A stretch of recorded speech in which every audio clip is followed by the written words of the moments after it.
Subscribe करंतु एबे आम चैनल को आउ प्रेस करंतु बेल आइकन को जहा द्वारा लेटेस्ट वीडियो नोटिफिकेशन आपण माननकु सर्वप्रथमे मिल जिवो। नमस्कार बंधुगण आपण माननकु आम यूट्यूब चैनल को स्वागत। बंधुगण आज आमे जानिबा मासर द्वितीय सप्ताह अर्थात 8 रु 14 तारिखर दिनटी आपणकर किपरि कटिबो केउ प्रकार आजिर दिन को आपण माने प्लानिंग करिवे विशेष भाबरे जदि आमे आपण माननकु कहिबु तो आज आपणकर स्वास्थ्य किपरि रहिबो ता सहित आपणक क्यारियर किपरि रहिबो बिजनेस और व्यापार किपरि रहिबो ए दिन रे ता सहित स्वास्थ्यर महत्वपूर्ण इनफॉरमेशन मध्ये भिडियो रे आमे आपण माननकु कहबु और भिडियो शेष रे उपाय विषय मध्ये आमे आपणकु कहबु जहा द्वारा ए सप्ताह को आपण आहुरी अधिक शुभ और मंगलदायक भर साब्यस्त करि परिबे। जदि आमे कहिबा संपूर्ण भाबरे आपण माननकु पूरा राशिफल विषय रे किंतु यह पूर्व चैनल नुआ आसथिले चैनल को सब्सक्राइब करंतु सांगर नोटिफिकेशन बेल को मध्य ऑन करंतु जहा द्वारा समय समय रे नुआ नुआ वीडियो रो नोटिफिकेशन आपनको सर्वप्रथम मिलिबो। आसंतु जानिबा किपरि रहिबो 8 रु 14 तारिख पर्यंत दिन आपणकर।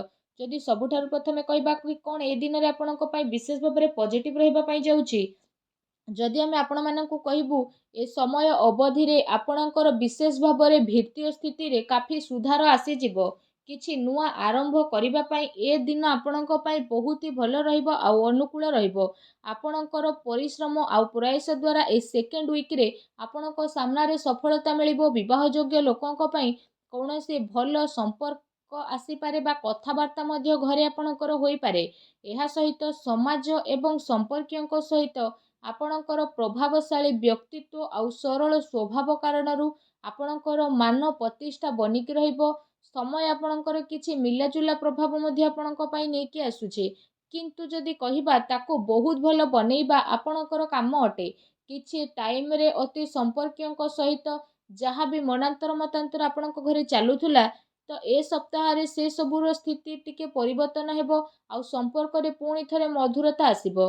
प्रतिष्ठा लोकंक सह मेलमेलाप बढ़िबो जहाँ आपणकर भविष्यत पई बहुत ही लाभदायक सिद्ध हेबो। धार्मिक स्थल रे जीवार विशेष भाबरे आपणकर प्रोग्राम बनिबो जहाँ द्वारा बहुत अधिक शांति आउ हल्कापण आपण अनुभव करिवे। घरे सुख सुविधा संबंधित वस्तुर किणाकिणी आपण करिवे। कोनोसी दामी जिनिस मध्य कि आपणकु देई पारे।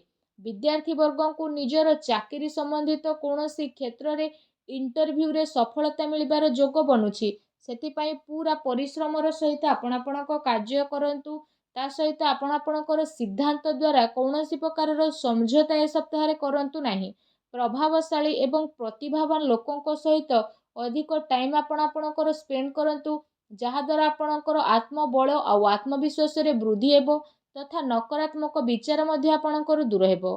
भाग्य ठारू अधिक आपण आपणकर कर्म उपरे विश्वास रखंतु एहा आपणक पई बहुत ही भलो दिन रहिबो। आसंतु जानिबा ए सप्ताह रे आपणक पई कोन नेगेटिव रहिबाकू जाउची। कोनोसी पारिवारिक कथावार्ता को नै भाई भौणी भितर ए सप्ताह रे लड़ाई झगड़ा होई पारे।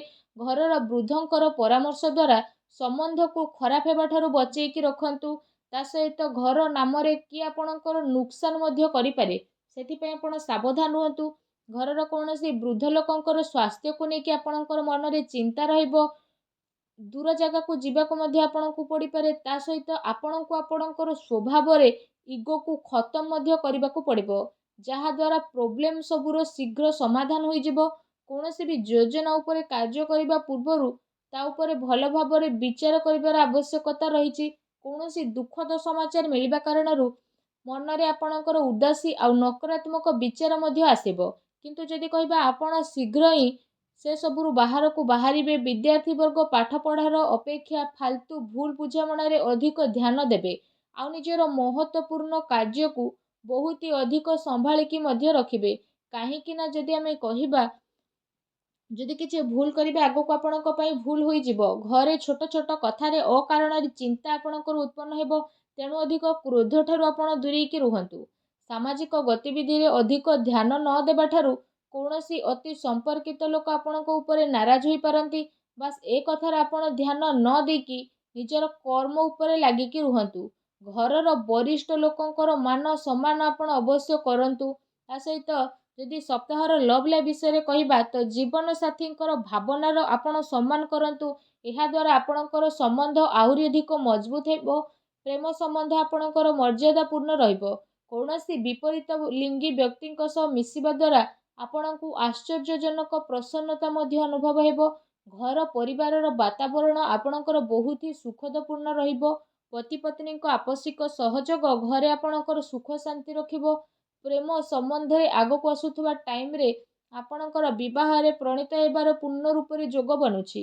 ଜୀବନ ସାଥୀଙ୍କର ବିଶେଷ ଭାବରେ ଆପଣଙ୍କୁ ଆପଣଙ୍କ କାର୍ଯ୍ୟରେ ପୂର୍ଣ୍ଣ ରୂପରେ ସହଯୋଗ ପ୍ରାପ୍ତ ହେବ ତଥା ଘରେ ମଧ୍ୟ ଆପଣଙ୍କର ସକାରାତ୍ମକ ବାତାବରଣ ବନିକି ରହିବ। ଏହା ସହିତ ଯଦି କହିବା ନିଜର ବ୍ୟସ୍ତତା ଭିତରେ କିଛି ଟାଇମ୍ ଆପଣ ଆପଣଙ୍କ ପରିବାରର ପିଲାଙ୍କ ସହ ବାହାର କରିବାର ଅତି ଆବଶ୍ୟକତା ରହିଛି। ଏହାଦ୍ୱାରା ପରିବାରରେ ଆପଣଙ୍କର ରେସ୍ପେକ୍ଟ ଆହୁରି ଅଧିକ ବଢ଼ିଯିବ। ଆସନ୍ତୁ ଜାଣିବା ଏ ଦିନରେ ଆପଣଙ୍କର ବ୍ୟବସାୟ ଓ କ୍ୟାରିୟର କିପରି ରହିବ। ବ୍ୟବସାୟରେ ଏବେ ବର୍ତ୍ତମାନ ପରିସ୍ଥିତିର ପ୍ରଭାବ ଯେହେତୁ ବନୁଛି ତ ଧନ ସମ୍ପତ୍ତି ତ ଲେଣ ଦେଣରେ ବହୁତ ଅଧିକ ଆପଣ ସାବଧାନତା ରଖନ୍ତୁ, କାରଣ ଧୋକା ହେବାର ସମ୍ଭାବନା ମଧ୍ୟ ବନୁଛି। ଚାକିରି ପେଶା ବ୍ୟକ୍ତିଙ୍କର ଅଫିସର ମାହୋଲ ବହୁତ ହିଁ ଶାନ୍ତିପୂର୍ଣ୍ଣ ରହିବ। ବିଶେଷ ଭାବରେ କାର୍ଯ୍ୟକ୍ଷେତ୍ରରେ ଯଦି କୌଣସି ପ୍ରକାରର ନିବେଶ କରିବା ପାଇଁ ଆପଣ ଚାହୁଁଛନ୍ତି ତ ସେସବୁ କାର୍ଯ୍ୟକୁ ଆପଣ ବହୁତ ହି ଗମ୍ଭୀରତାର ସହିତ ଜାଣିବେ। ଏହାଦ୍ୱାରା ଆପଣଙ୍କୁ ବହୁତ ଭଲ ରେଜଲ୍ଟ ମଧ୍ୟ ପ୍ରାପ୍ତ ହେବ ଆଉ ଏହା ଆପଣଙ୍କ ପାଇଁ ବହୁତ ହି ଭଲ ରହିବ। ଚାକିରିରେ ନୂଆ ସମ୍ଭାବନା ମିଳିବାର ବହୁତ ଅଧିକ ଆଶା ରହିଛି। ଏହା ସହିତ କାର୍ଯ୍ୟକ୍ଷେତ୍ରରେ ଅନ୍ୟର ହସ୍ତକ୍ଷେପ ଦ୍ୱାରା କର୍ମଚାରୀଙ୍କ ଭିତରେ ମତାନ୍ତର ମନାନ୍ତର ହୋଇପାରେ। ସେଥିପାଇଁ ନିଜର ନିର୍ଣ୍ଣୟକୁ ପ୍ରାଥମିକତା ଦିଅନ୍ତୁ ତଥା ବ୍ୟବସାୟିକ ଗତିବିଧିରେ ନିଜର କଡ଼ା ନଜର ରଖନ୍ତୁ। ଏହା ସହ ଚାକିରି ପେଶା ବ୍ୟକ୍ତି ମଧ୍ୟ ଅଫିସରେ ପଲିଟିକ୍ସର ଶିକାର ମଧ୍ୟ ହୋଇପାରନ୍ତି, ତେଣୁ ଟିକେ ସାବଧାନ ରୁହନ୍ତୁ। ଏହା ସହିତ ଏ ଦିନରେ ଆପଣ କୌଣସି କାରଣରୁ କାର୍ଯ୍ୟ କ୍ଷେତ୍ରରେ ଅଧିକ ସମୟ ଦେଇପାରିବେ ନାହିଁ ତଥା ସହଯୋଗୀ ଏବଂ କର୍ମଚାରୀଙ୍କର ଆପଣଙ୍କୁ ଉଚିତ ସପୋର୍ଟ ମଧ୍ୟ ମିଳିବ। ଚାକିରି ପେଶା ବ୍ୟକ୍ତିବିଶେଷଙ୍କୁ ନିଜର ଉଚ୍ଚ ଅଧିକାରୀଙ୍କର ପୂର୍ଣ୍ଣ ରୂପରେ ସହଯୋଗ ମିଳିବ। ବ୍ୟବସାୟିକ କ୍ଷେତ୍ରରେ ଯଦି କହିବା ଆପଣଙ୍କର କାର୍ଯ୍ୟକ୍ଷମତାର ସଫଳତା ମିଳିବା କାରଣରୁ ବହୁତ ଅଧିକ ସଫଳତା ଆପଣ ପାଇ ମଧ୍ୟ ଯିବେ। ଏହାଦ୍ୱାରା ପ୍ରତ୍ୟେକ କାର୍ଯ୍ୟକୁ ଆପଣ ବହୁତ ହି ଗମ୍ଭୀରତାର ସହ ଆଗକୁ ନେବେ। ଚାକିରି ପେଶା ବ୍ୟକ୍ତିଙ୍କୁ ତାଙ୍କର କାର୍ଯ୍ୟକ୍ଷମତା ପାଇଁ ପ୍ରୋତ୍ସାହନର ପ୍ରାପ୍ତି ହେବ, ଯାହାଦ୍ୱାରା ଆପଣଙ୍କର ମନ ବହୁତ ହି ପ୍ରସନ୍ନ ରହିବ। ଆସନ୍ତୁ ଜାଣିବା ଏ ଦିନରେ ଆପଣଙ୍କର ସ୍ୱାସ୍ଥ୍ୟ କିପରି ରହିବ। ଯଦି କହିବା ଏ ଦିନରେ ଆପଣଙ୍କ ସ୍ୱାସ୍ଥ୍ୟ ବହୁତ ହି ଉତ୍ତମ ରହିବ ତଥା ଆପଣ ଊର୍ଜାରେ ମଧ୍ୟ ଭରପୁର ରହିବେ। ଏ ସପ୍ତାହରେ ଆପଣ ନିଜେ ନିଜକୁ ବହୁତ ଖୁସି ଭରା ଆଉ ଚିନ୍ତାମୁକ୍ତ ମଧ୍ୟ ଅନୁଭବ କରିବେ। ତା ସହିତ ଏ ସପ୍ତାହ ଆପଣଙ୍କ ସ୍ୱାସ୍ଥ୍ୟ ଦୃଷ୍ଟିରୁ ବହୁତ ହି ଭଲ ଟାଇମ୍ ରହିବାକୁ ଯାଉଛି। ଏହା ସହିତ ନିଜର ସ୍ୱାସ୍ଥ୍ୟକୁ ଆହୁରି ଅଧିକ ଭଲ କରିବା ପାଇଁ ଆପଣ ପ୍ରତ୍ୟେକ ଦିନ ଯୋଗ କରନ୍ତୁ, ବ୍ୟାୟାମ କରନ୍ତୁ, ସୁସ୍ଥ ରୁହନ୍ତୁ। ଆସନ୍ତୁ ଜାଣିବା ଏ ସପ୍ତାହରେ ଆପଣଙ୍କ ପାଇଁ କ'ଣ ବିଶେଷ ଉପାୟ ରହିଛି। ଯଦି କହିବା ସପ୍ତାହରେ ଆପଣ ପ୍ରତ୍ୟେକ ଦିନ ତୁଳସୀ ଚଉରା ପାଖରେ ସନ୍ଧ୍ୟା ସମୟରେ ଘିଅର ଦୀପ ଲଗାନ୍ତୁ। ତା ସହିତ ପକ୍ଷୀମାନଙ୍କୁ ଘରର ଛାତ ଉପରେ ଦାନା ଖାଇବାକୁ ଦିଅନ୍ତୁ, ଗାଈକୁ ସବୁଜ ଘାସ ଖାଇବାକୁ ଦିଅନ୍ତୁ। ଏହାଦ୍ୱାରା ଘରର ସମସ୍ତ ନକାରାତ୍ମକ ଶକ୍ତିର ବିନାଶ ହୋଇଯିବ ଆଉ ଆପଣଙ୍କୁ ଶୁଭ ଫଳ ପ୍ରାପ୍ତି ହେବ। ଭିଡ଼ିଓଟି କେମିତି ଲାଗିଲା କମେଣ୍ଟ କରିକି ଜଣାନ୍ତୁ। ଆଉ ଯଦି ଚ୍ୟାନେଲରେ ନୂଆ କରି ଆସିଛନ୍ତି ଚ୍ୟାନେଲକୁ ସବସ୍କ୍ରାଇବ୍ ମଧ୍ୟ କରନ୍ତୁ। ଧନ୍ୟବାଦ।